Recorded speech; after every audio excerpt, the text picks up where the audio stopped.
నా పేరు గుండం శైలజ వనపర్తి. నేను ధ్యానంలోకి రాకముందు ఎన్నో అనారోగ్య సమస్యలతో బాధపడేదాన్ని. ధ్యానం అందుకున్నాక, గురువుగారి ధ్యానం అందుకున్నాక నాకున్న అనారోగ్య సమస్యలని తలనొప్పి కావచ్చు, సైనస్ ప్రాబ్లం కావచ్చు, గొంతు నొప్పి కావచ్చు, అల్సర్ కావచ్చు, గ్యాస్ ఫామ్ కావచ్చు, రకరకాల అనారోగ్య సమస్యలని కేవలం ధ్యానం ద్వారానే తగ్గించుకోవడం జరిగింది.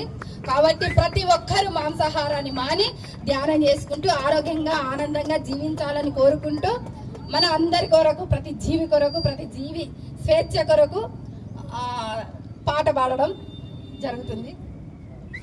ప్రేమమూర్తులుగా మారండి, మూగ జీవులను రక్షించండి. ప్రేమమూర్తులుగా మారండి, మూగ జీవులను రక్షించండి.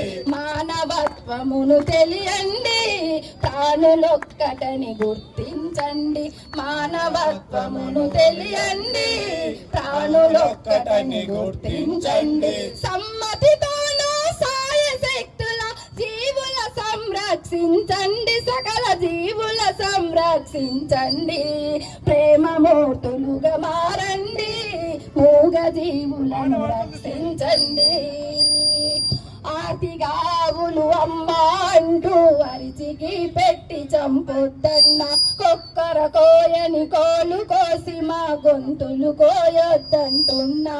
మేకల పీకల గొర్రెల గొంతుల, మేకల పీకల గొర్రెల గొంతుల కాటు వేయకండంటున్నా.